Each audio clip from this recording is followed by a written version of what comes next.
Messieurs, mesdames, bonjour pour ce webinaire dédié à la sécurité sur les objets connectés. Ce que je vous propose, il y a déjà beaucoup de personnes qui sont entrées dans le webinaire. Je vous propose qu'on attende encore 1 minute pour laisser le temps aux retardataires de nous rejoindre.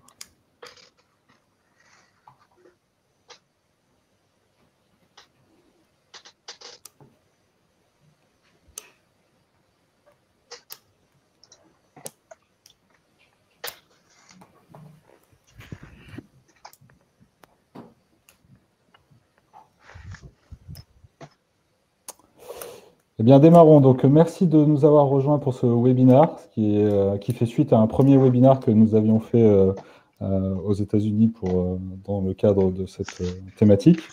Et avec le succès qu'il a pu rencontrer, on a décidé du coup de le refaire en France et en français, avec nos participants et nos amis de Synactive et d'Internet of Trust. Je suis Nicolas, je fais partie de l'équipe de Witekio, et nous allons passer à peu près 45 minutes, 1 heure, tous ensemble. N'hésitez pas, pendant le webinaire, si vous avez des questions, à nous poser des questions directement dans le chat. Nous y répondrons, bien sûr, à la fin de ce webinaire.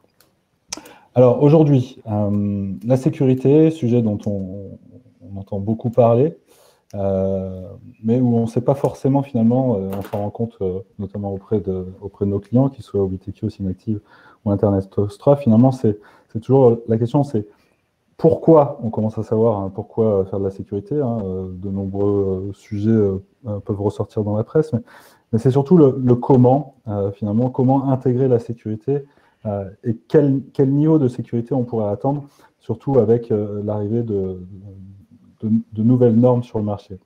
Donc, sûrement, et je l'espère, beaucoup de questions autour de quel niveau de sécurité, finalement, on doit mettre en place.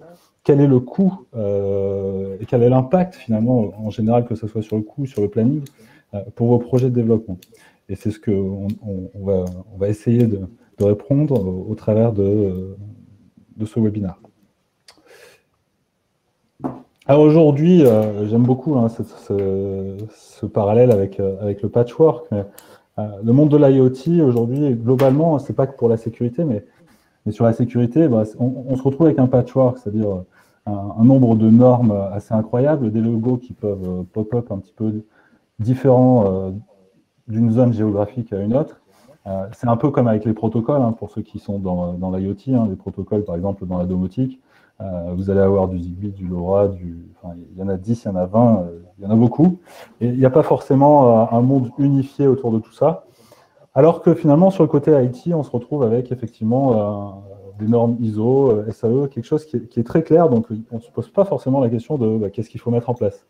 Au niveau de l'IoT, on est encore sur de la prospective. On sait que des normes vont arriver. D'ailleurs, on en parlera aujourd'hui. Mais on reste encore sur un petit peu le Far West. Alors, pour l'ISO, effectivement, vous avez un cadre, exactement, vous savez ce que vous avez à faire. Nous, pour exemple, la semaine dernière, on a passé, j'ai dit, on va l'avoir, en principe, mais la norme ISO 27001, qui est liée à la sécurité, la feuille de route, elle était claire. Il y avait un cadre, on devait le suivre, et on n'avait pas à se poser la question de exactement qu'est-ce qu'il fallait faire. Je pense que c'est vraiment la problématique que l'on peut retrouver aujourd'hui dans les équipes de développement produit, qu'elle soit au niveau finalement du responsable R&D ou du responsable de produit, qui doit définir un petit peu les requirements pour un nouveau produit. Et cette peur finalement mais finalement, s'il n'y a pas de normes et s'il n'y a pas un cadre très clair, la peur d'utiliser potentiellement un marteau pour taper la mouche, excusez-moi l'expression, mais si on ne sait pas exactement qu'est-ce qu'on doit faire, est-ce que finalement, on risque pas de trop en faire, voire finalement, la peur nous paralysant, finalement, ne faisons rien. Et c'est peut-être, on le verra au travers des exemples avec nos intervenants, ne faisons rien, mais quelles sont les conséquences de ne rien faire? Potentiellement, ça peut être assez impactant, que ce soit pour vos clients ou pour votre marque. Quoi qu'il en soit, l'IoT, forcément, vous le savez, on n'est pas avec des gros ordinateurs, c'est-à-dire que finalement, au niveau de l'électronique, on n'a pas forcément une capacité incroyable, ce qui veut dire qu'on doit être sur des approches qui sont beaucoup plus fines. Approche plus fine ne veut pas dire approche plus légère. Et c'est autour de ça que nous allons voir aujourd'hui. Je m'efface rapidement, hein, puisque globalement, l'objectif, c'est que ce soit nos intervenants qui vous parlent un petit peu de tout ça. Et je vais laisser juste s'introduire, honneur aux dames, Claire Loiseau, la CEO d'Internet of Trust. Claire, si tu peux nous dire juste quelques mots finalement sur ce que tu fais, s'il te plaît. Oui, merci Nicolas. Donc, bonjour à tous, je suis Claire Loiseau, présidente d'Internet of Trust. Donc, c'est une société qu'on a créée en 2014. Précédemment, j'ai travaillé chez Atos, à l'INRIA, puis j'ai dirigé Trusted Labs qui a été racheté par Gemalto, qui est devenu Thales aujourd'hui. Voilà, tout ça pour vous dire que je suis dans le monde de la cybersécurité depuis plus de 20 ans. Nous sommes une équipe d'experts en cybersécurité et en certification des équipements de sécurité tels que des cartes à puce, des HSM, etc., mais aussi des objets et des infrastructures pour l'Internet des objets et des équipements réseau. Donc, notre activité de conseil est centrée sur la découverte et l'accompagnement dans le monde de la cybersécurité et la préparation à la certification. Voilà pour moi. Merci beaucoup, Claire. Marc, un petit mot sur toi. Donc, Malbam, je suis VP of Engineering de Witetio. J'ai à peu près 10 ans d'expérience dans la conception de solutions IoT dans vraiment des contextes très variés. Et en quelques mots sur Witetio, ça fait à peu près 20 ans que l'on fait du développement logiciel. On a commencé historiquement sur les parties très embarquées, par exemple les BSP. Et maintenant, on couvre vraiment l'ensemble de la stack, du petit device jusqu'au cloud, en passant par les gateway. Merci Marc. Et Renaud, hein, qui est Renaud? Inactive, apparemment. Exactement, merci Nicolas. Donc Renaud Dubourguet, je suis aujourd'hui le directeur des opérations chez Synactive. Donc Synactive, en quelques mots, c'est une société qui a été créée en 2012. Aujourd'hui, on est 70 experts techniques répartis sur quelques activités, le test d'intrusion, le reverse engineering, un peu de développement logiciel et très récemment la réponse à incident. Donc on est une société qui est vraiment spécialisée plutôt sur la sécurité offensive. Donc on délivre finalement des prestations de services autour de la sécurité offensive.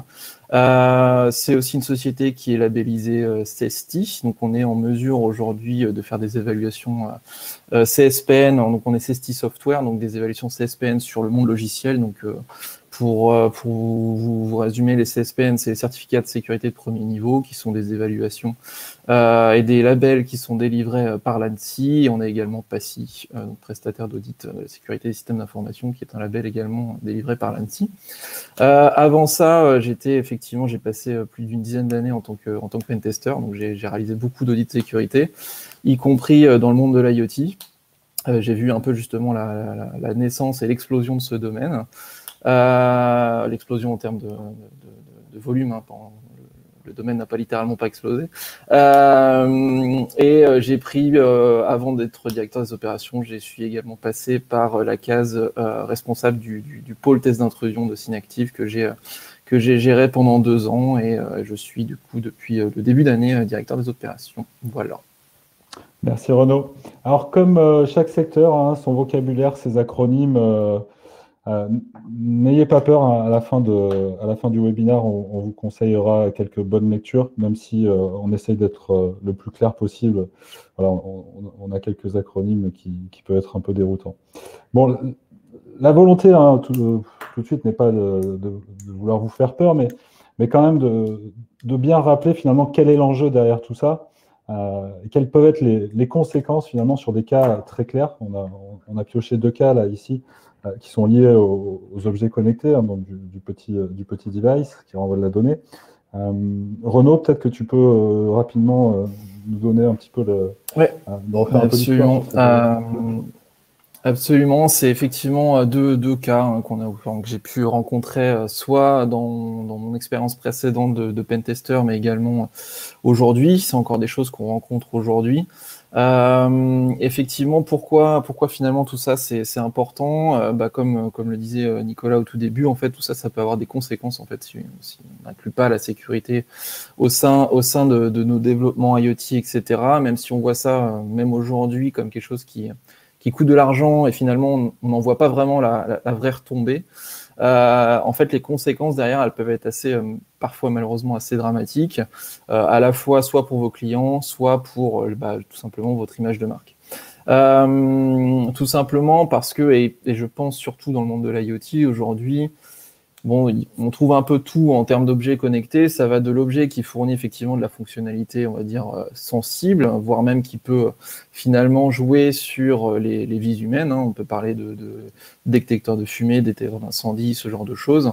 Ça peut être aussi des équipements qui fournissent de la sécurité à vos environnements. Ça peut être de la caméra, des serrures, des capteurs d'intrusion, ce genre de choses. Mais aujourd'hui, c'est beaucoup plus large. Je pense que probablement parmi nous, on a aussi des personnes qui sont plutôt sur des secteurs où on embarque des objets connectés chez du client final. Ça peut être, on entend parler, mais aujourd'hui, on va avoir toutes les enceintes connectées, on va avoir tout ce qui est Google Home, tout ce qui est Alexia, etc., qui sont des choses qui aujourd'hui ouvre une nouvelle porte finalement chez vous, dans vos entreprises, etc. Et tout ça, effectivement, si ça contient des vulnérabilités, l'impact peut être assez important.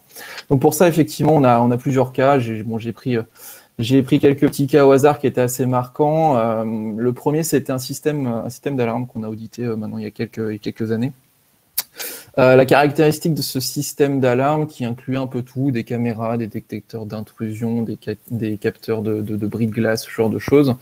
La caractéristique de tous ces systèmes, c'était qu'ils étaient connectés, bien évidemment, et ils pouvaient être gérés finalement depuis une interface qui se situait en fait en SaaS. Donc en gros, les clients de cet opérateur en fait devaient se connecter sur une interface qui était donc cloud, hébergé, opéré par le fabricant.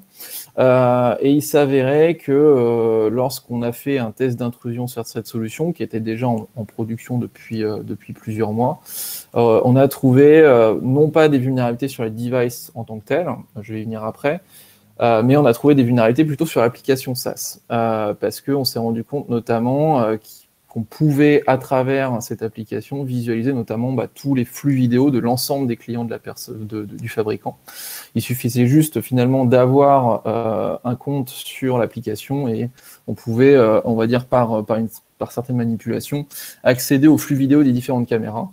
Plus techniquement, globalement, la vulnérabilité en tant que telle n'était pas très compliquée. C'était un problème de contrôle d'accès sur les API. Il suffisait finalement de connaître le bon identifiant du flux vidéo qu'on voulait voir et on pouvait accéder au flux vidéo. Donc ça, c'est des choses qui touchent plutôt le monde logiciel. Mais aujourd'hui, vu qu'on connecte tous ces des devices qui sont eux-mêmes gérables, je peux prendre par exemple l'application... je vais prendre le Google Home parce qu'aujourd'hui, c'est ce qui me vient en tête. Je ne dis pas qu'il y a des vulnérabilités dans ce produit, mais aujourd'hui, on a des objets connectés, mais il faut pouvoir les gérer. Et pour ça, on développe des logiciels qui sont derrière installés soit sur des serveurs, soit sur vos mobiles, ou ce genre de choses. Et il peut également y avoir des vulnérabilités dans ces applications. Bon, pour cette petite histoire, finalement, ce qu'il faut se dire, c'est que la fin, entre guillemets, était un peu heureuse dans le sens où, étant donné que l'application était gérée, opérée, développée par le fabricant, corriger la vulnérabilité, c'était relativement simple. Il suffisait, entre guillemets, de patcher le code source et de mettre en production la nouvelle version, et la vulnérabilité disparaissait comme si, entre guillemets, elle n'avait jamais existé. C'est pas forcément le cas. Oui. C'est effectivement d'une fin heureuse, si je puis dire, dans le sens où... entre guillemets. Heureuse dans le sens où c'était un correctif, effectivement, était applicable. Et peut-être du coup, justement, le deuxième cas qui est peut-être, il me semble, un peu moins simple. Exactement. Là, on est rentré dans quelque chose qui était plus difficile à corriger. Et là, la vulnérabilité se situait plutôt sur le device connecté, donc vraiment sur l'objet. Là, il s'agissait plutôt d'une serrure connectée. Je pense que vous en avez probablement parmi vous entendu parler. C'est des choses qu'on voit de plus en plus. On a de plus en plus de fabricants aujourd'hui qui essayent de fournir des serrures où on n'a plus besoin de clés. Il suffit d'avoir son téléphone mobile et on peut déverrouiller finalement la serrure. C'est des solutions qu'on trouve de plus en plus. notamment dans les solutions domotiques ou ce genre de choses. On a effectivement audité un de ces objets, une de ces serrures connectées. Dans ce cas-là, effectivement, le projet était déjà en production. Je crois qu'effectivement, on était à une centaine de milliers de serrures déjà vendues finalement et donc déjà installées sur des portes. Et on a fait en fait cet audit finalement après la mise en production. Le problème, c'est qu'on a trouvé en fait une vulnérabilité dans un des composants hardware qui constitue finalement la serrure, et c'était une vulnérabilité qui était quand même, on va dire, assez critique. Critique dans le sens où c'était une serrure connectée, donc forcément, si on peut ouvrir la porte dès qu'on est à proximité sans avoir finalement l'application ou quoi que ce soit, ça peut poser problème. Et en fait, il y avait une vulnérabilité dans un des composants hardware qui permettait d'atteindre ce type de scénario. Le problème de ça, c'était que c'était un composant qui était pas, qu'on ne pouvait pas mettre à jour à distance. Et ce qui a posé un vrai problème pour le fabricant, dans le sens où il s'est retrouvé avec une centaine de milliers de serrures dans la nature qu'il ne pouvait pas mettre à jour. Et la seule solution qu'il a eue, finalement, c'était de déclencher finalement un rappel de produit. Ce qui est assez terrible lorsqu'on fournit des solutions de sécurité, puisque là, on est en train d'admettre, en faisant ce rappel, qu'on fournit un produit qui fournit de la sécurité, mais qui finalement insère une nouvelle vulnérabilité chez soi, dans son entreprise, dans sa maison, etc. Donc forcément, l'impact pour l'image, là, il était énorme. Le coût financier aussi, parce que faire un rappel produit, ça paraît bête, mais ça coûte aussi de l'argent. Mais l'impact sur la réputation a été assez énorme. Je pense que vous vous rappelez probablement tous, si vous en avez entendu parler, du cas Jeep, les fameuses voitures connectées qui se sont retrouvées avec une vulnérabilité qu'il était pas possible de patcher à distance. La solution que Jeep a trouvée, c'était d'envoyer finalement une clé USB qu'il fallait brancher sur la voiture pour ensuite appliquer la mise à jour. On se rend compte que là, on commence à envoyer des clés USB. Bon, forcément, on habitue aussi les gens à recevoir ce type de choses. Donc, c'est un peu, voilà, on tombe dans une dérive qui n'est pas forcément idéale et qui vous met forcément en porte-à-faux. Okay. Donc, voilà. Merci. Je laisse la parole, Nicolas. Encore une fois, la volonté, c'est pas de faire peur, mais c'est vrai que c'est quand même toujours bien d'avoir conscience que potentiellement, en fait, des fois, on peut se retrouver dans des situations où le rétrofit n'est pas envisageable et les conséquences qui vont derrière en termes de coût, voire en termes de crédibilité de la marque qui porte ça. Quand on a préparé ces sujets, on a un petit peu interrogé autour de nous nos clients et puis les personnes intéressées. On s'est rendu compte finalement que avant de rentrer dans une démarche construite, la démarche en 3 étapes qu'on va vous décrire, le premier point finalement c'est ok, comment moi je peux faire un self-assessment de là où j'en suis, ma connaissance sur la sécurité, le niveau de sécurité qu'il peut y avoir au niveau de mon produit ou de mon entreprise. Et du coup, Claire, on a développé un petit outil pour ça. Qu'est-ce que tu peux nous en dire un petit peu pour les personnes qui peuvent se demander, ok, j'ai bien compris que la sécurité c'est important, mais avant de me rentrer dans une démarche qui a un coût et qui a des impacts, comment moi je peux déjà un petit peu mesurer par moi-même finalement quel est mon niveau de sécurité? Alors, effectivement, on a décidé que ce serait bien d'avoir un outil pour prendre conscience des différents aspects de la cybersécurité. En fait, donc j'ai essayé de trouver des checklists qui étaient soit trop simples, soit très compliquées et très techniques. Donc, ce qu'on a essayé de faire, c'est une checklist qui aborde de manière, on espère pas trop technique, mais l'ensemble des sujets qui sont concernés. Donc, on a identifié 33 questions. Et des questions pratiques pour que vous puissiez, pour qu'on puisse se rendre compte si on est, quels sont les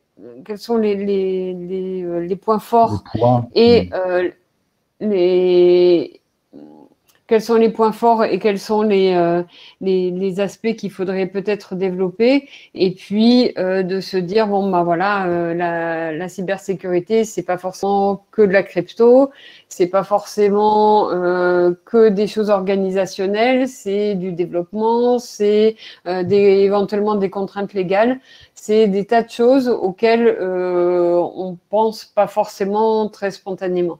Donc là, l'idée, c'est de se familiariser avec le vocabulaire et de se rendre compte si on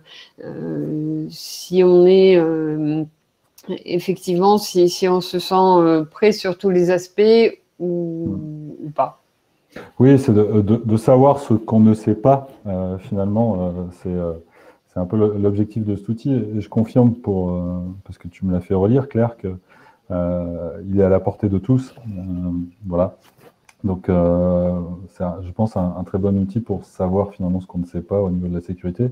Sur le volet à la fois organisationnel, sur le volet technique de ce qu'on va appeler le Secure by Design, et sur qu'est-ce que sont les penetration tests qui sont représentés par Synactive.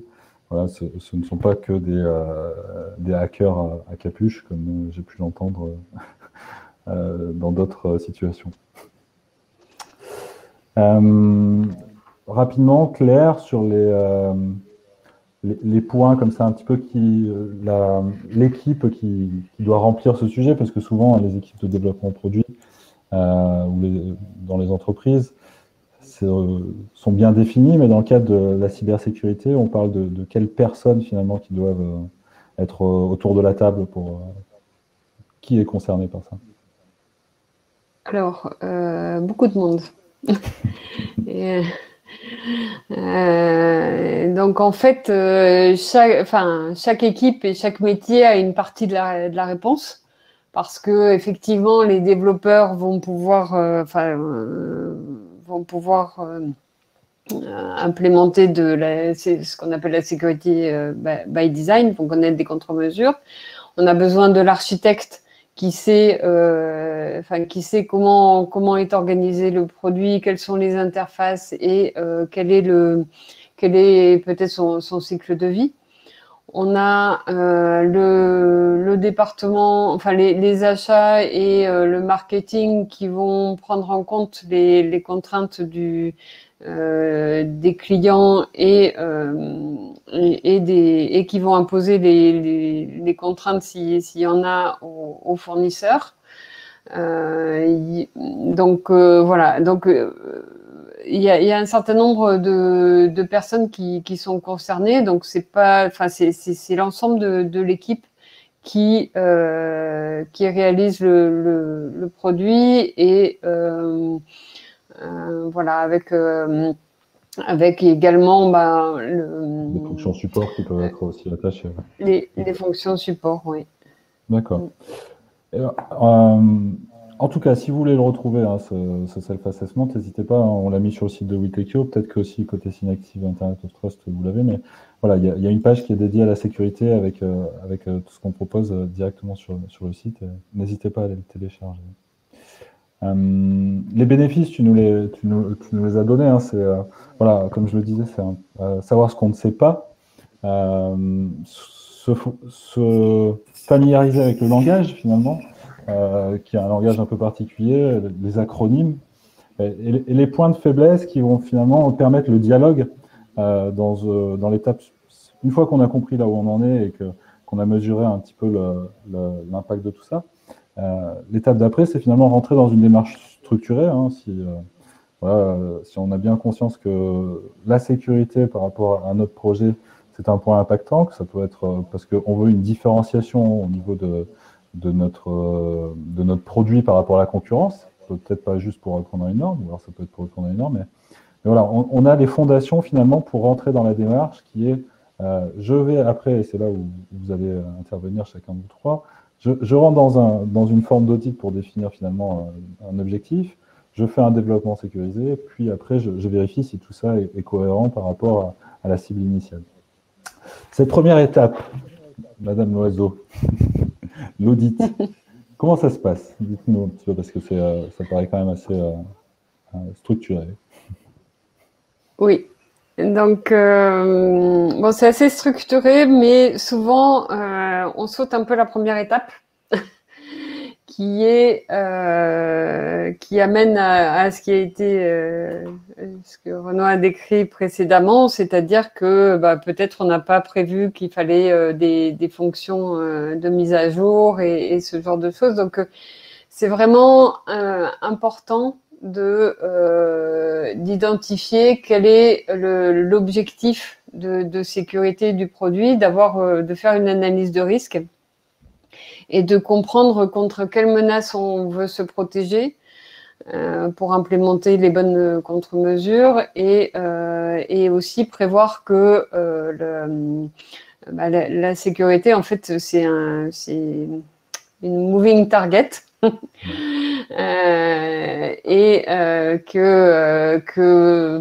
n'est pas à l'abri que des nouvelles vulnérabilités ou des nouvelles menaces soient identifiées après le développement. Donc, c'est important d'une part de surveiller les vulnérabilités et d'avoir des options de mise à jour. Donc, une fois qu'on a défini cette cible de sécurité, et donc ça va venir de différentes exigences. Hein. On va regarder si notre produit ou notre service ou notre solution est prête pour les atteindre.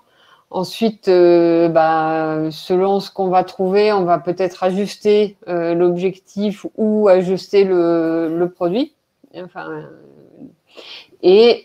Ensuite, on va pouvoir aller faire soit une certification, soit une évaluation peut-être un peu plus formelle, éventuellement par une tierce partie, qui va pouvoir confirmer que le produit répond bien aux objectifs de sécurité qu'on s'est donnés.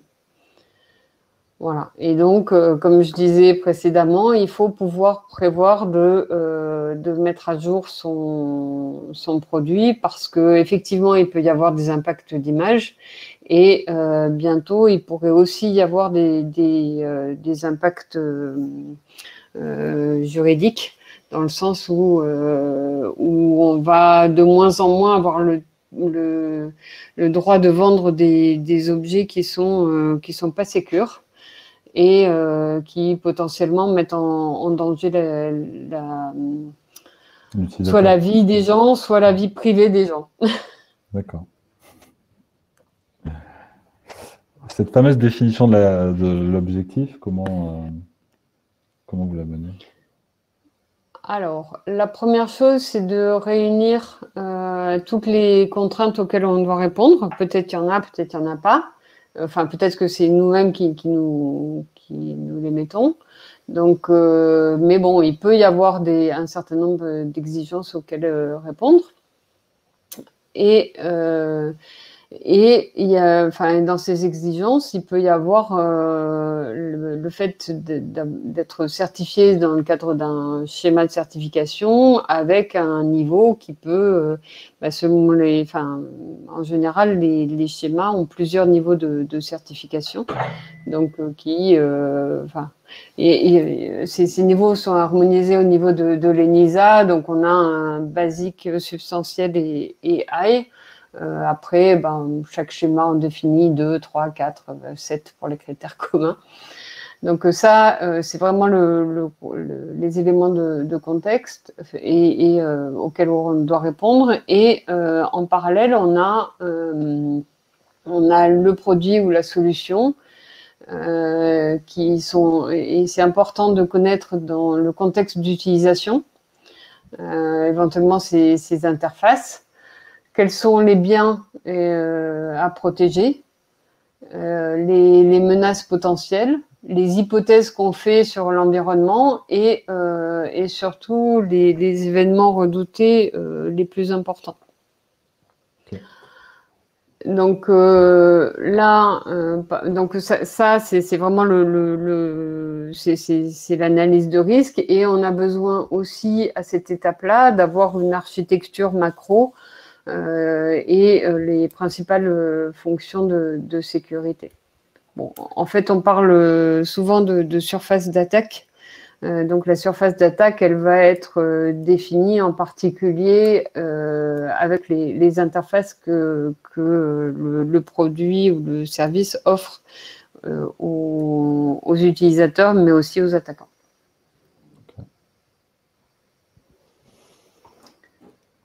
Donc une fois qu'on a défini notre objectif, il s'agit de savoir si on est capable de l'atteindre avec le budget et le temps qu'on a. Donc c'est bien de faire un pré-testing, je dirais, donc à la fois de la documentation et de l'organisation qu'il y a autour de tout ce qui a été choisi pour développer la solution. Et puis donc ce pré-testing, il est pour ce qu'on appelle la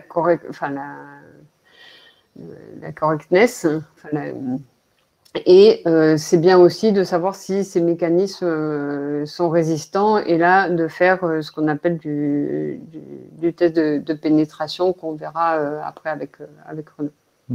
Ouais, ce que tu dis, Claire, c'est assez important, parce que finalement c'est à ce moment-là ou juste un petit peu avant qu'on va savoir finalement quel va être l'effort à mettre en place dans la démarche de sécurité.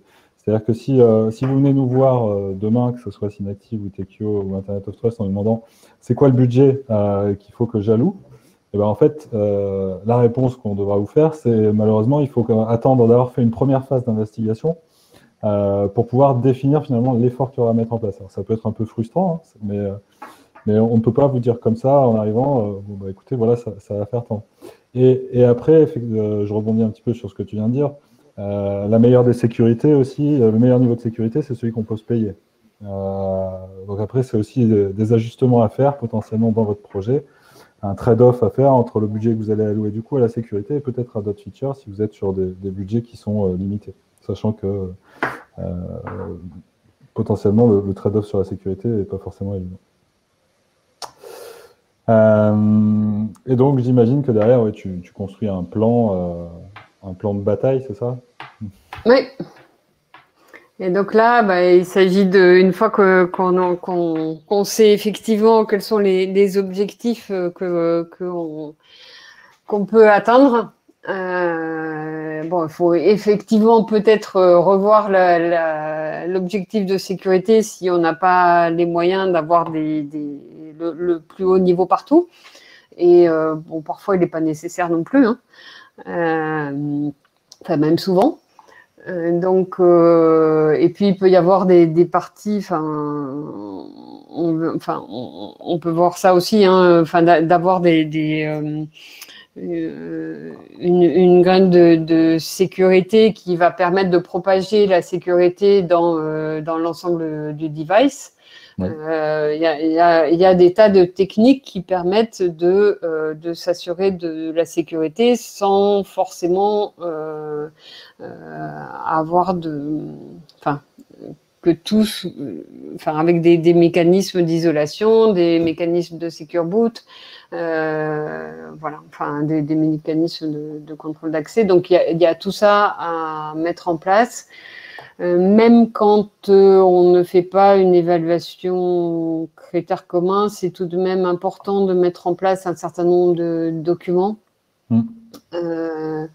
qui concernent le design et la crypto, qui concernent le test, qui concernent l'ensemble du cycle de vie et les guides d'utilisation, parce que c'est aussi par là que les problèmes de sécurité peuvent arriver. C'est important d'avoir des gens qui sont formés pour faire tout ça. Donc c'est important de prévoir des ressources qui vont bien.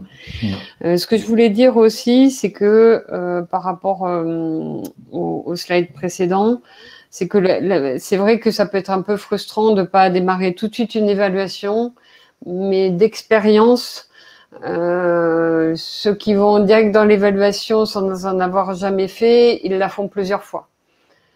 Donc, il vaut mieux faire une mini-évaluation pour dérisquer le process que d'avoir des évaluations formelles qui échouent. Parce que là, pour le coup, quand on implique les autorités, quand on fait des évaluations formelles, c'est très long. Et du coup, ça peut être très cher aussi. Donc, voilà. Okay. C'est des bons conseils, effectivement. Merci, Claire. La deuxième étape, donc voilà, le plan a été défini. On met les mains dans le cambouis. Marc, Security by Design. Je te laisse nous en parler. Merci beaucoup. Donc, effectivement, vous allez voir, c'est quand même beaucoup dans la continuité de ce qu'a fait Claire, effectivement, sur la nécessité d'avoir une vision de où on veut aller en termes de sécurité. Alors, effectivement, avant d'aller trop vite, un premier point, c'est souvent la Security by Design, on pense que c'est un peu une solution magique. Des fois, on va juste penser au bug dans le logiciel, des fois, on va penser à certains aspects firewall, etc. Malheureusement, c'est beaucoup plus exhaustif comme effort. Il faut vraiment être systémique sur l'ensemble de la solution. Et c'est vrai que, par exemple, si je prends l'exemple des bugs, ça représente, on va dire, grosso modo, la moitié des failles de sécurité. L'autre moitié, il va falloir aller chercher dans d'autres situations, par exemple des erreurs de conception. Et c'est vrai qu'il faut savoir que plus vous allez attendre à corriger ces points-là, plus ça va coûter cher. Une erreur de conception peut mettre des années et des années à être corrigée, le temps de migrer petit à petit votre système. L'exemple référence, c'est Microsoft avec Windows. Quand il y a eu des grosses erreurs de conception dans certains modules Microsoft, Windows, pardon, il a fallu vraiment plusieurs générations pour arriver à en venir à bout. Donc souvent, l'idée, c'est donc de démarrer au plus tôt. C'est un peu une situation gagnante-gagnante parce qu'effectivement, vous limitez le coût et en plus, votre solution elle sera beaucoup plus fiable au final.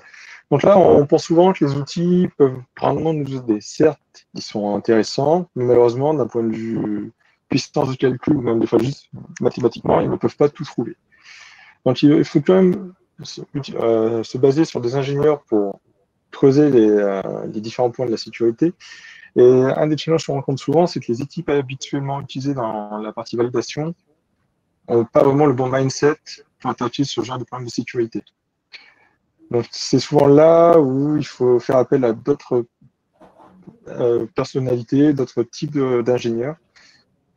Et donc on voit c'est un peu compliqué pour les équipes standards, donc comment on peut bousculer les habitudes. Donc le point qui est important et comme a été présenté lors de l'audit initial, c'est que tout n'est pas à protéger de la même manière. C'est vrai qu'en IoT, on va se retrouver sur des systèmes complexes par le fait qu'ils soient très hétérogènes, qu'il y ait beaucoup de connectivité. Cet ensemble-là va faire qu'il est très difficile de cartographier clairement tous les composants. Et donc, il faut vraiment arriver à comprendre où est la valeur dans notre système. Là, la complexité vient du fait que, encore une fois, en IoT, il n'y a pas de règle magique qui va nous permettre de comprendre où mettre l'effort. Certaines solutions vont être très orientées device. Si on prend le monde médical, par exemple, il faut absolument assurer la continuité de service du device, quitte à perdre le côté cloud. Et inversement, des fois, les secrets vont être plus côté cloud, en donnant une vue d'ensemble sur une usine, par exemple. Et dans ce cas-là, effectivement, le device en lui-même n'a pas forcément beaucoup de valeur. Ce qui est important, effectivement, c'est donc ces choix-là qui sont vraiment stratégiques doivent être vraiment partagés au niveau de l'ensemble de l'équipe. Il va falloir faire des compromis parce que de toute façon, le budget alloué à la sécurité n'est pas infini. Et donc, si on n'est pas capable, dans les moments difficiles, de trancher, ça va créer beaucoup de conflits et de retard dans les projets. Un autre point qui est aussi compliqué dans la sécurité, c'est qu'il faut aussi préparer le coup d'après. La sécurité, la première livraison, c'est bien. Mais dans 2 ou 3 ans, potentiellement, votre système va être face à un nouvel horizon d'attaque et il va falloir préparer ça aussi. Donc, c'est là où on revient un peu sur ce que disait Claire, la documentation est clé. C'est-à-dire que c'est pas parce que vous avez validé une fois votre système que vous êtes serein pour des années. Il faut être capable de faire des évolutions et pour cela, il faut comprendre ce qui se passe dans votre système.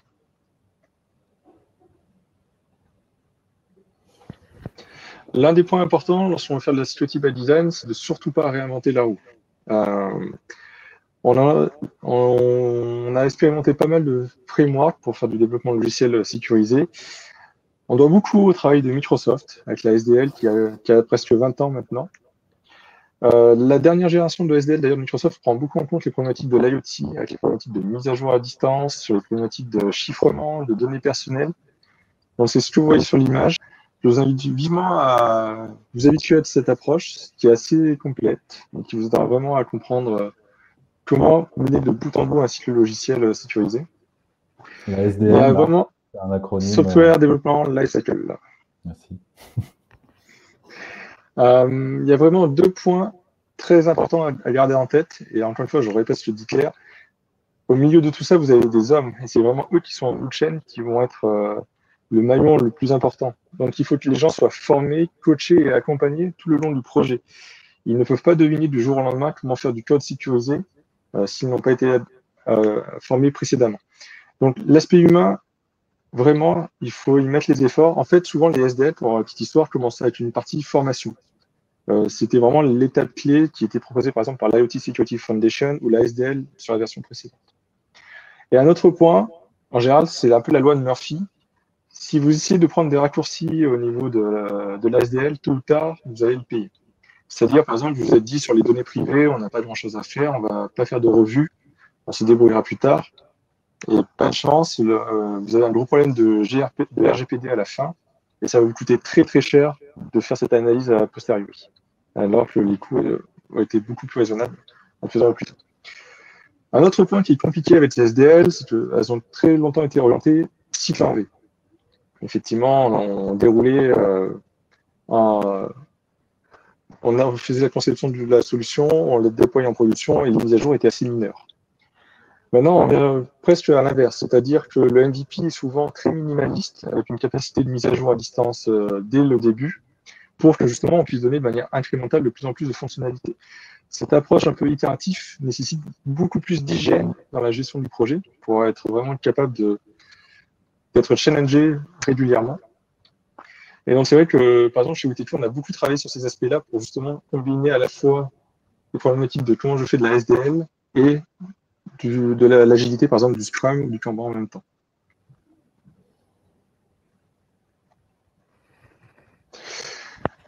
Alors ici, je voulais finir sur quelques grands principes qui sont importants à garder en tête tout au long d'un développement. Alors, je ne vais pas tous les parcourir aujourd'hui. Je t'en donne 3 maximum. Allez, si tu veux. En fait, il faut partir du principe que votre système va être cassé un jour ou l'autre. Et donc, tout l'objectif, c'est de dire comment je peux ralentir au maximum la propagation de mon attaquant. Donc là, par exemple, si on prend les 2 premiers points, c'est clairement dans cet état d'esprit. C'est-à-dire, OK, mon application est tombée, mais finalement, comme elle n'a pas des droits à avancer, la propagation va être très compliquée pour l'attaquant qui va de nouveau devoir attaquer, par exemple, un nouveau service, remettre en place toute sa procédure d'attaque pour essayer de casser la chose. Et c'est un peu la même chose avec la responsabilité. C'est-à-dire que une application qui fait tout, finalement, si vous la faites tomber, une grosse partie de votre système va tomber en même temps. Alors, inversement, si on prend le cas des microservices, peut-être vous allez perdre le microservice qui va s'occuper du paiement. Mais pour l'instant-là, les utilisateurs pourront continuer à utiliser la plateforme. Alors certes, ce n'est pas agréable d'un point de vue business, mais vous avez quand même une continuité d'activité qui est intéressante pour protéger vos utilisateurs. Et enfin, le 3e point, du coup, c'est vraiment la simplicité. Plus votre système est complexe, plus il sera compliqué à analyser, et plus vous aurez du mal à trouver aussi des erreurs. Donc, il faut vraiment garder ça en tête, de toujours essayer d'avoir le système le plus simple possible. C'est pas évident, mais ça, tout au long du projet, ça va vraiment réduire les coûts associés à la sécurité. Okay. Merci beaucoup, Marc.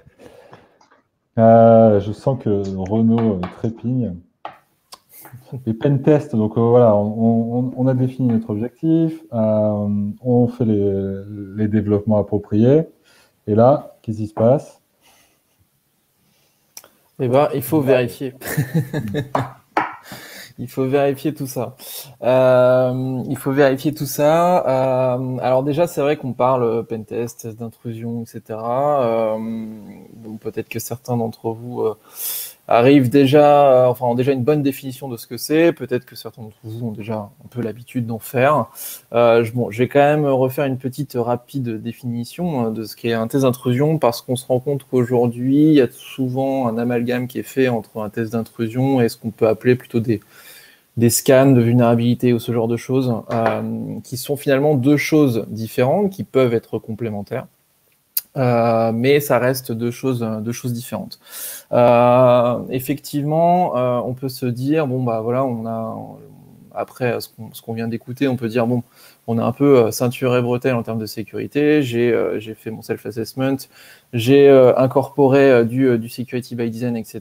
Donc on peut considérer que globalement, mon produit aujourd'hui, il devrait être sécurisé. Le problème, c'est qu'aujourd'hui, finalement, c'est pas, vous essayez de faire de la sécurité, mais c'est pas, entre guillemets, votre métier d'attaquer votre produit. Vous le connaissez, votre métier, aujourd'hui, c'est pas pirate informatique. L'objectif d'un test d'intrusion, c'est ça. C'est d'essayer de simuler des attaques réalistes sur votre produit, ou sur une partie du produit qui vous intéresse particulièrement parce qu'elle implémente des fonctionnalités critiques pour le fonctionnement et la continuité de service de votre produit. Et l'objectif, c'est de simuler des attaques réalistes. Donc, il y a vraiment des personnes derrière des écrans ou derrière votre objet connecté et qui vont essayer finalement de réaliser des attaques dessus dans le but soit effectivement d'interrompre le service. Imaginons que ce soit quelque chose qui ne doit absolument pas couper en termes de fonctionnement.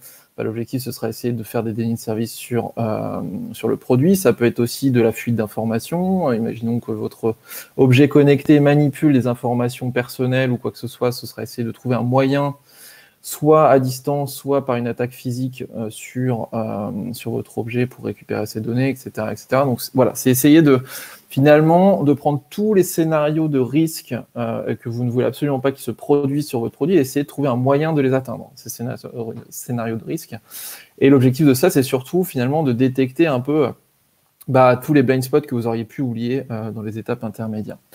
L'intérêt d'un test d'intrusion, c'est que ça peut aller à la fois des couches hardware, donc vraiment de la partie chip, c'est-à-dire que on va aller attaquer les puces de votre objet jusqu'à la couche logicielle, et l'objectif, c'est d'essayer de trouver finalement des vulnérabilités sur tous les maillons de la chaîne. Ce qui est intéressant avec un test d'intrusion et qui sort complètement du cadre d'un scan de vulnérabilité ou autre, c'est que l'objectif, c'est d'essayer aussi de se mettre sous différentes perspectives, sous différents angles d'attaque. Ça va dépendre effectivement du but et de la fonction de votre objet. Mais par exemple, on pourrait imaginer à la fois des attaques à distance ou locales. Imaginons que ce soit un objet qui soit accessible à distance. Alors à distance, ça peut être des attaques à courte portée. Ça peut être, imaginons qu'elle bootstrap, par exemple, elle démarre un hotspot Wi-Fi, ou alors elle a une connectique Bluetooth, ce genre de choses. Ça rentre dans la catégorie remote attaque à distance, dans le sens où ça peut être quelqu'un qui peut être de l'autre côté du mur, qui n'est pas chez vous, mais qui attaque depuis le voisin, ce genre de choses. On va avoir aussi la perspective d'un attaquant local. Donc là, c'est quelqu'un plutôt qui a un accès physique à votre objet. Ça peut être par exemple le cas d'un objet connecté qui a pour objectif d'être installé dans un lieu public. On ne pourra jamais garantir que les personnes qui vont toucher physiquement l'objet sont des personnes autorisées. Et peut-être que ces personnes seront mal intentionnées. L'objectif, c'est d'essayer de voir si on ne peut pas trouver des vulnérabilités si j'ai accès physiquement à l'objet. Je peux par exemple reprendre le cas d'une caméra. Par exemple, une caméra, ça va probablement filmer un lieu passant où la population qui va être en contact de cet objet peuvent être mal intentionnés. D'accord. Après, on a d'autres perspectives. On a la perspective outsider-insider. J'aborde rapidement. C'est la partie effectivement j'ai des connaissances ou j'ai pas de connaissances. Est-ce que vous imaginez le scénario de quelqu'un qui a de l'information sur votre produit, donc on va plutôt être dans le cadre d'un insider, c'est quelqu'un qui a réussi par un moyen X, Y à acquérir de l'information non autorisée sur votre produit, de la documentation, des parties de code source, ce genre de choses qui peuvent être liées à de la fuite d'informations. Et l'outsider, c'est quelqu'un qui, l'attaquant un peu plus opportuniste ou qui vous en veut, mais qui n'a pas d'informations concernant l'objet. Donc voilà, on peut se mettre sous différents angles et c'est ce qui est intéressant justement avec un test d'intrusion. Alors maintenant, pourquoi ? Alors pourquoi réaliser un test d'intrusion ? Parce que depuis tout à l'heure, on parle de comment faire de la sécurité dans le produit. Eh bien en fait, j'ai un peu déjà répondu à cette question. C'est-à-dire que encore une fois, un test d'intrusion, c'est quelque part votre dernière ligne de défense avant finalement la mise en production de votre produit. Ce qui veut dire que s'il y a un souci de conception, d'implémentation, voire même de design, il est fortement recommandé de le faire valider par une population extérieure pour avoir un regard extérieur et surtout un regard offensif sur votre produit pour identifier finalement les blind spots que vous n'auriez pas forcément vus pendant toutes les phases de conception, de développement, d'implémentation, etc. Parce qu'encore une fois, vous avez beau être sensibilisé à la sécurité, vous avez peut-être suivi des formations de développement sécurisé, vous avez peut-être vous êtes même aujourd'hui peut-être certifié ISO 27001, etc. Vous avez peut-être des certifications diverses et variées autour de la sécurité. Mais encore une fois, le métier d'attaquant, de hacker, c'est pas votre métier. C'est pas votre métier de tous les jours. Vous n'avez pas forcément les outils, vous n'avez pas forcément la manière de réfléchir d'un attaquant. Et l'objectif d'un test d'intrusion, c'est de vous apporter cette vision, c'est d'apporter cette nouvelle vision qui va peut-être soulever un loup que vous n'auriez pas forcément identifié pendant toutes les phases précédentes. Donc maintenant, la question suivante, c'est effectivement comment je réalise tout ça. Alors, c'est vrai que si vous allez voir une boîte d'audit comme Synactive, aujourd'hui, vous allez voir que l'offre, elle est très large et elle s'élargit de plus en plus en fait au fur et à mesure que les années avancent, puisque les demandes sont de plus en plus variées, les problématiques sont de plus en plus variées. Je vais découper ça en 3 grosses catégories, mais finalement, vous allez vous rendre compte que les sociétés de services proposent plein de types de services ou de types de prestations différentes, mais globalement, on va pouvoir les rentrer dans une de ces 3 cases. Ça va dépendre de l'approche que vous voulez couvrir finalement et finalement des scénarios de risque que vous voulez essayer de couvrir en réalisant un test d'intrusion. L'approche la plus connue, c'est ce qu'on appelle l'approche boîte noire et on se place plus du point de vue du fameux outsider. C'est quelqu'un qui ne travaille pas chez vous, qui n'a pas d'informations sur votre produit, mais qui va quand même tenter de trouver des vulnérabilités, soit dans l'objectif d'extraire de l'information, de couper le service, ce genre de choses. Donc les tests boîte noire, c'est plutôt cette optique qu'on cible. C'est vraiment l'attaquant opportuniste ou avec des moyens, mais qui ne connaît absolument rien, entre guillemets, sur votre produit au premier abord. Il l'a juste acheté, finalement. L'objectif principal de cette approche, c'est clairement pas l'exhaustivité. Un test boîte noire, étant donné qu'on n'a aucune information sur votre produit, on va plutôt aller chercher justement les maillons faibles, c'est-à-dire toutes les vulnérabilités un petit peu évidentes qu'un attaquant pourrait trouver rapidement. Ça peut être des scénarios d'intrusion beaucoup plus complexes, mais par contre, on ne pourra pas miser sur l'exhaustivité puisque par définition, on n'aura pas la totalité de votre produit. Donc, il y a peut-être des portions un peu cachées qu'on n'aura pas forcément eu le temps de couvrir, parce qu'encore une fois, un test d'intrusion, c'est aussi un budget, du temps alloué, etc. Donc, il y a peut-être aussi des choses qu'on ne va pas avoir le temps de voir dans la fenêtre de temps. Mais ça reste une bonne approche à utiliser. Déjà, si la sécurité c'est quelque chose que vous venez juste d'aborder, c'est pas quelque chose dans lequel vous êtes inscrit depuis plusieurs années, dans lequel vous avez une grande maturité, ça peut déjà être une bonne approche pour dégrossir le problème. Déjà moindre coût, parce que forcément un test boîte noire, même si ça reste, on va dire, une question de temps alloué, ça reste généralement moins onéreux parce que effectivement on va aller moins gratter la petite bête, on va moins chercher l'exhaustivité. Généralement les fenêtres de temps allouées pour ce type de test sont plus courtes. Donc forcément en termes de coût vous allez vous y retrouver, ça permet de dégrossir pas mal les choses. Après la deuxième approche, ça va être ce qu'on appelle l'approche plutôt boîte grise. Alors boîte grise, elle est souvent complémentaire à la boîte noire étant donné que les approches sont similaires, c'est-à-dire qu'on n'a pas accès forcément à des données, on va dire, internes du produit, du code source, de documentation interne de votre produit, etc. Cela dit, on va simuler par contre un utilisateur autorisé sur votre produit. Donc quelqu'un qui a soit un compte d'accès, soit on va dire un de vos clients, on va dire, c'est simuler des attaques depuis un profil client. Alors, ça permet de couvrir 2 scénarios. Éventuellement, le scénario du client malveillant, ça paraît bête, mais ça existe. On pourrait tout à fait imaginer des scénarios d'espionnage industriel, etc., où les gens achète votre produit dans l'objectif de trouver des failles ou d'essayer de le comprendre ou d'extraire finalement des informations concernant l'implémentation, le design de votre produit. Donc, il existe effectivement des clients malveillants potentiels. Ou alors, ça peut être tout à fait le scénario d'un client qui a été compromis. Imaginons, on a une logique d'authentification, etc. Il peut être avéré qu'un compte un de vos clients a été compromis par un moyen X ou Y, indépendamment de votre volonté.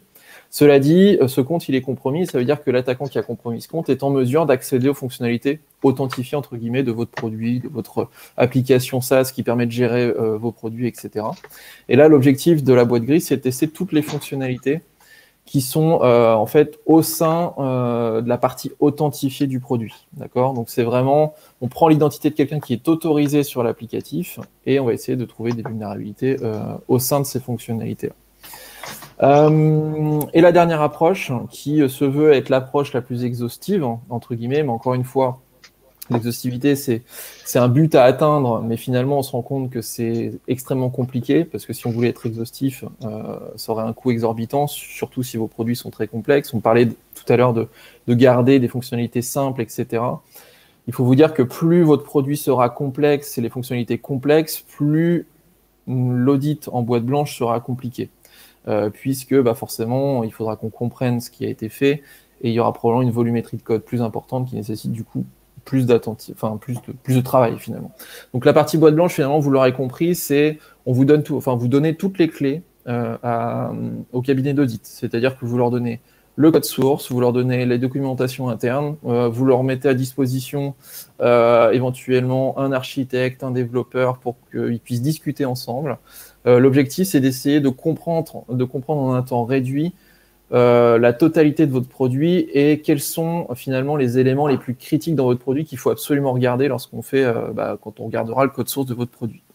Ça, c'est un type d'audit qui est très recommandé finalement lorsque vous êtes déjà inscrit dans une démarche de sécurisation de vos produits depuis un petit moment. Vous avez fait des tests boîte grise, boîte noire depuis maintenant plusieurs années.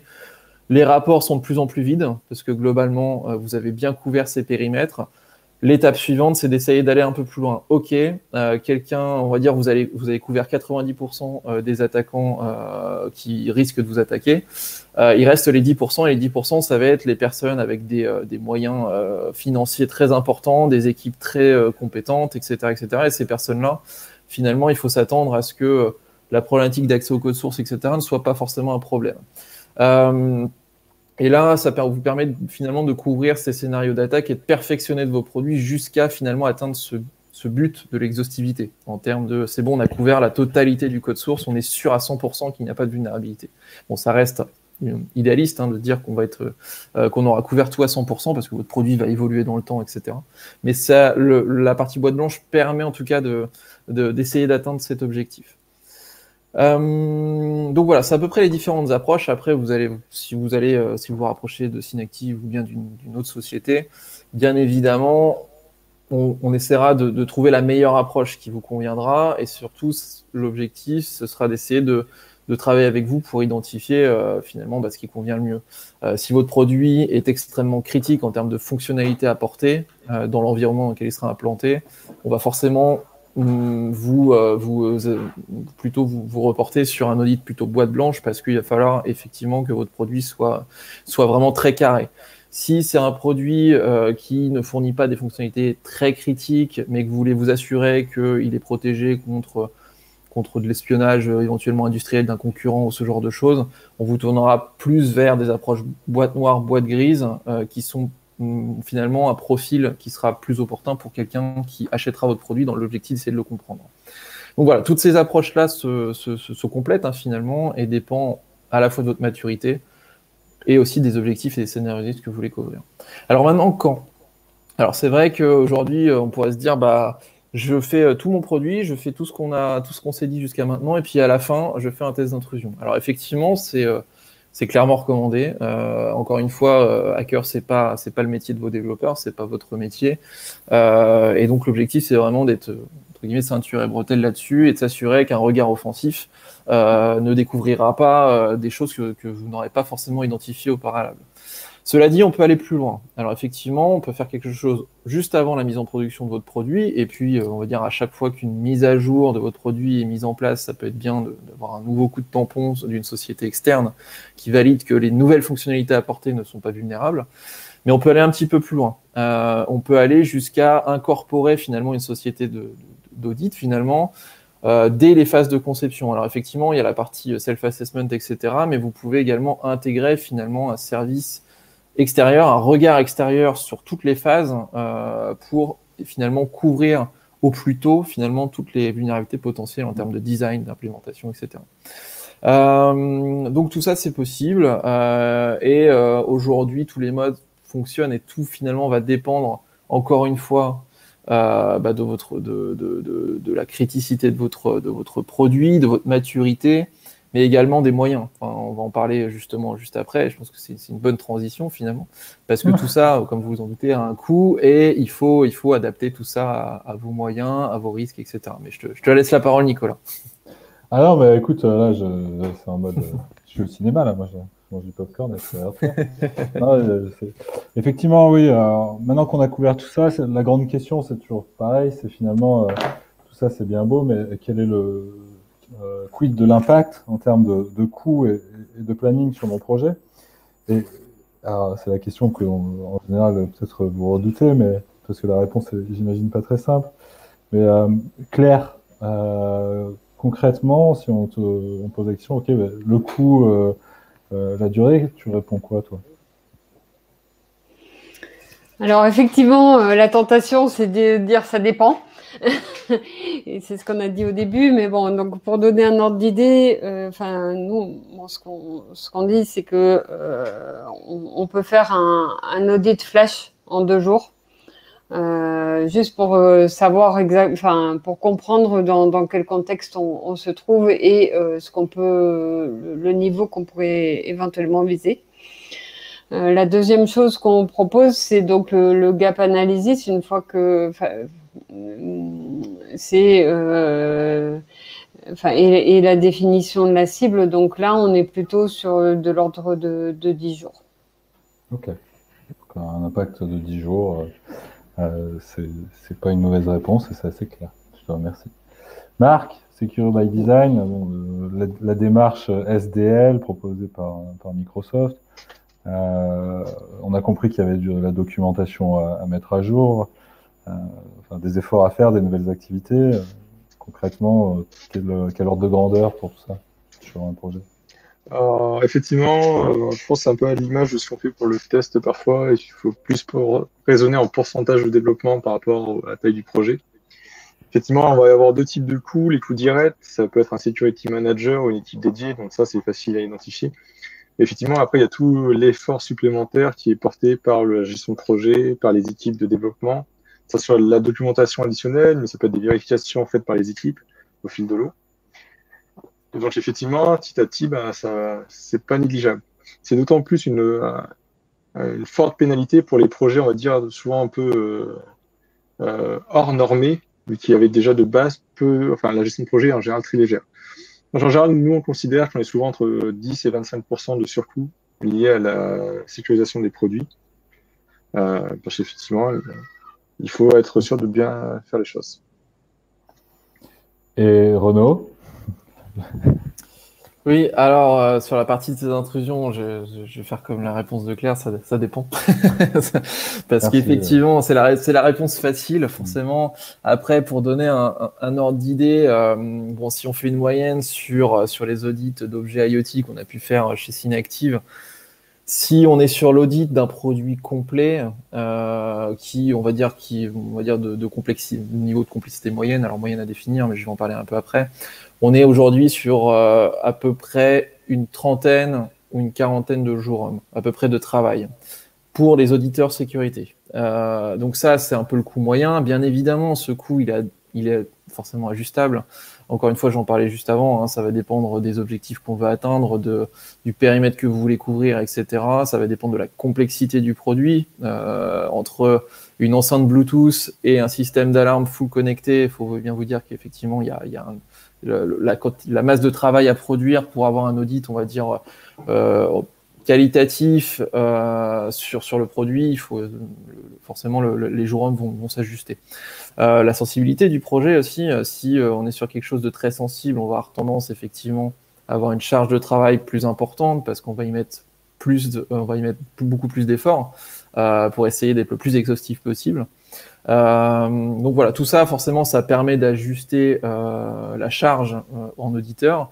Après, tout comme finalement la démarche SDL, etc., finalement il va y avoir aussi des coûts indirects qui sont plutôt des coûts qui seront pour vous, entre guillemets, étant donné que tout va dépendre du résultat de l'audit, parce que l'audit va pouvoir potentiellement révéler des vulnérabilités qui peuvent être compliquées à corriger. Donc forcément, ça va avoir des coûts additionnels pour l'équipe projet pour corriger les vulnérabilités. Donc si c'est des petites vulnérabilités logicielles, on va dire qui sont juste du détail, ça peut être très rapide. Donc ce qui est important, c'est d'essayer d'éviter de trouver finalement des vulnérabilités de design. C'est ce qu'on disait, c'est les plus coûteuses finalement. Dès qu'on a une vulnérabilité qui est propre au design du produit, comme on le disait tout à l'heure, ça peut prendre même parfois plusieurs versions avant d'être corrigé. Et ça a un coût. Mais finalement, c'est toute la démarche qu'on vient de décrire qui est censée couvrir ça pour éviter justement que ce type de vulnérabilité n'existe pas. Mais voilà, tout ça, c'est des coûts indirects qui sont difficilement mesurables parce que tout va dépendre finalement de l'output de l'audit. Donc si on se met finalement dans les chaussures d'un décisionnaire, la prise de décision par rapport à l'ensemble de ce qui pourrait être fait sur la sécurité, c'est soit poussé par une contrainte réglementaire ou le marché sur lequel on peut être, donc là il n'y a pas de question à se poser, soit une volonté de différenciation au niveau du produit par rapport à la concurrence, soit tout simplement une prise de décision argumentée par rapport au coût de rien faire et le risque associé, quoi. Ok, écoutez, merci beaucoup pour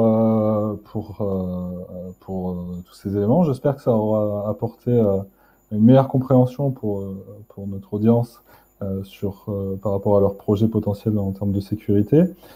Quand même quelques questions. Alors, c'est vrai qu'on a un petit peu dépassé le temps, hein, vous avez promis 1 heure. N'hésitez pas par la suite à nous recontacter, mais quand même, on a quelques questions qui sont passées. Claire, typiquement, là, pour toi, est-ce qu'un audit doit être forcément mené par un externe ?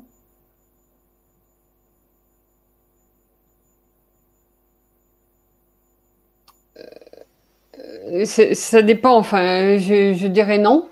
En fait, on peut avoir plusieurs niveaux d'indépendance d'un audit. Je pense que c'est bien de faire un audit interne avant d'aller faire un audit externe, mais par contre par une personne qui a pas forcément,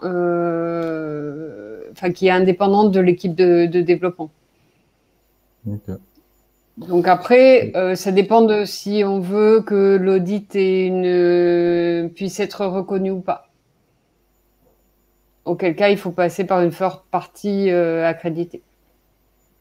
Ce qui peut être intéressant en termes de crédibilité de la démarche qu'on a pu mener derrière aussi, effectivement. Allez, une dernière question qui concerne du coup sans doute Marc et Renaud. Le penetration test, est-ce que ça fait partie du coup du Secure by Design, hein? On a un peu tout compartimenté, mais finalement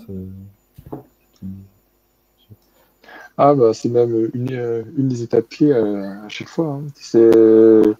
Effectivement, il faut que l'humain vienne challenger le produit.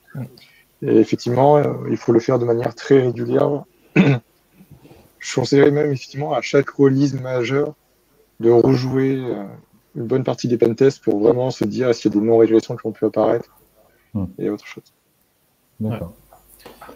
Je n'ai pas grand-chose à rajouter par rapport à ce qu'a dit Marc. Je suis complètement d'accord avec ce qu'il vient de dire. Ah, on a une dernière question là que je viens de voir apparaître dans le chat. Quels sont les secteurs d'activité dans lesquels les failles de sécurité sont les plus flagrantes? Question difficile. Il faut savoir qu'en général, les entreprises ne veulent pas communiquer quand même sur leurs failles de sécurité. Exactement. Bon, ils ont pas le choix quand elles deviennent publiques, mais c'est vrai qu'aujourd'hui, Est-ce qu'il y a des secteurs qui sont un peu mieux que d'autres? Honnêtement, oui, parce qu'il y a certains secteurs, notamment. Je dis pas que la réponse que je donne là n'était probablement pas vraie il y a quelques années, mais toute la partie domotique aujourd'hui, alors je dis pas que tous les acteurs sont excellents en domotique, mais on voit une vraie progression aujourd'hui du niveau de sécurité sur les acteurs de la domotique. On voit qu'il y a une vraie prise de conscience, en tout cas des grands acteurs sur cette thématique. Et aujourd'hui, on voit que même si on continue de trouver des choses, mais c'est pas spécifique au secteur de l'IoT, on voit qu'il y a une vraie prise de conscience là-dessus. Après, répondre à la question quels sont les secteurs les plus affectés, honnêtement, question difficile parce que ça va dépendre beaucoup finalement, ça dépend plus de la maturité de l'entreprise et des équipes à la sécurité. On peut très bien avoir une société dont les équipes sont pas du tout matures en termes de développement logiciel, en sécurité, développement logiciel, etc. Et qui pourtant vont sortir un produit qui a vocation à fournir de la sécurité, type caméra connectée ou ce genre de choses. Et inversement, et ça a été le cas, on a déjà vu des objets connectés qui honnêtement fournissaient plus quelque chose de confort, plus du confort, notamment on avait audité une solution plutôt qui mesurait la qualité de l'air dans l'environnement dans lequel on était. Et là, honnêtement, la sécurité était très bien. En même temps, c'est un produit aussi qui était assez simple, mais on n'avait rien trouvé de critique. Donc finalement, ça dépend pas forcément du secteur, mais plus finalement du niveau de maturité de l'entreprise et de sa sensibilité aux thématiques sécurité. Ok. Il y a une question, enfin, il y en a plusieurs, mais on pourra peut-être pas tout y répondre, mais elle est intéressante, puisque c'est vrai que c'était dans la promesse un petit peu du webinaire, finalement, anticiper les normes. Et la question, c'est... on a vu des spécifications sur le sujet, mais du coup, est-ce qu'il y a des régulations là qui vont bientôt être mises en œuvre en France ou en Europe? Concrètement, là, aujourd'hui, sur l'IoT, à quoi on peut s'attendre à plus ou moins court terme? Qui veut répondre? Sur l'IoT, ouais. Sur l'IoT, il y a plein de schémas qui existent déjà et on devrait voir arriver bientôt au niveau de l'ENISA, au niveau de l'Europe, une uniformisation des différents schémas. Donc on a on a des schémas de l'ETSI, de la GSMA, on a PSA Certified, on a CESIP, on a un certain nombre de choses qui sont... Et je dirais qu'il y a quelque chose qui est très... Alors, je ne sais pas si on peut dire que c'est de l'IoT, mais enfin, il y a dans le domaine automobile, dont tu parlais tout à l'heure, Renaud, il y a la norme 21434 qui est en train de se mettre en place et auquel les constructeurs et surtout leurs fournisseurs vont devoir se conformer. Donc c'est une réglementation mondiale et un standard, donc le 21434 qui est très exigeant. Surtout sur le système de gestion, de management de la cybersécurité. Une dernière, mais parce que du coup, quelles sont les sociétés spécialisées dans la sécurité IoT? Il y en a 3 devant vous, voilà, qui peuvent potentiellement répondre à vos enjeux. Donc, n'hésitez pas à nous recontacter. Et puis, j'ai envie de dire que ça sera peut-être la conclusion de ce webinaire. Je vous remercie pour votre participation, que ce soit Claire, Renaud, Marc. Et puis, au niveau de notre audience, encore une fois, n'hésitez pas à nous recontacter. On est ouvert à vos questions et on n'hésitera pas à partager avec vous, finalement, notre savoir. Merci beaucoup à tous et bonne fin de journée. Merci à vous. Merci. Au revoir.